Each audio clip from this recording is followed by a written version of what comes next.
রাধে রাধে বন্ধুরা, সবাই কেমন আছেন? আশা করছি ভালো আছেন। আজকের ভিডিওতে আলোচনা করব লক্ষ্মী পূজায় কেন ঘণ্টা বাজানো নিষিদ্ধ। তো আপনারা জানেন ভগবান নারায়ণের পত্নী হচ্ছে মা লক্ষ্মী দেবী। তিনি ধন সম্পদ ও ঐশ্বর্যের দেবী। বৃহস্পতিবার মা লক্ষ্মীর পূজা ও আরাধনা করা হয়। এছাড়াও প্রতি বছর লক্ষ্মী পূর্ণিমাতে বিশেষভাবে মা লক্ষ্মীর পূজা করা হয়ে থাকে। হিন্দু মহিলারা এই দিনে উপবাস রেখে সংসারের মঙ্গল কামনায় ও ধন সম্পদ বৃদ্ধির আশায় মা লক্ষ্মী বা অন্নপূর্ণা দেবীর পূজা করে থাকেন।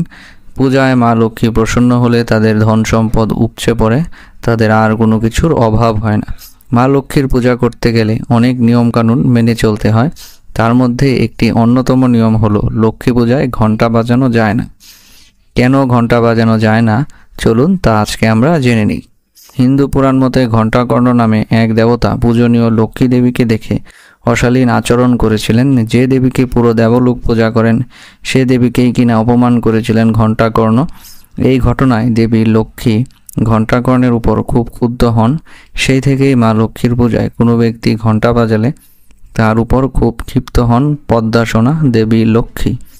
লোকমত অনুসারে সেই থেকে অন্যান্য সব পূজায় ঘণ্টা বাজালেও লক্ষ্মী পূজাতে ঘণ্টা বাজানো নিষিদ্ধ। দেবীর রোষানলে পড়তে না চাইলে কখনোই লক্ষ্মী পূজাতে ঘণ্টা বাজানো উচিত নয়। আরও একটি কারণ জানা যায়, সেটি হলো লক্ষ্মী পূজায় ঘণ্টা না বাজানোর সাথে সাথে লোহা বা স্টিলের কোনো কিছু ব্যবহার করাও নিষেধ। লোহা ব্যবহারের নিষেধাজ্ঞা সম্পর্কে শাস্ত্রে বলা আছে, লোহা দিয়ে অলক্ষ্মীর পূজা করা হয়, তাই লোহা ব্যবহারে লক্ষ্মীর পূজা হয় না। পূজায় যে ঘণ্টা বাজানো হয় সেই ঘণ্টাও এক ধরনের লোহজাত পদার্থ থেকেই তৈরি। এই দৃষ্টিকোণ থেকে লক্ষ্মী পূজায় ঘণ্টা ব্যবহার করা হয় না।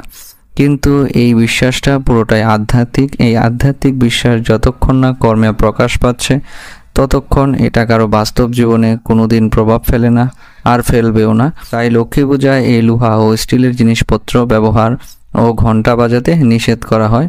তো প্রিয় বন্ধুরা, আজকের এই ভিডিওটি যদি আপনাদের ভালো লেগে থাকে তবে ভিডিওটি শেয়ার করবেন, আপনাদের আত্মীয় পরিজন সকলকে জানার সুযোগ করে দিবেন। এরকম আরও ভিডিও পেতে চাইলে ভিডিওতে একটি লাইক দিয়ে চ্যানেলটিকে সাবস্ক্রাইব করে আমাদের পাশে থাকবেন। আপনাদের মূল্যবান সময় দিয়ে ধৈর্য ধরে ভিডিওটি দেখার জন্য আপনাদের সবাইকে অসংখ্য ধন্যবাদ। রাধে রাধে বন্ধুরা।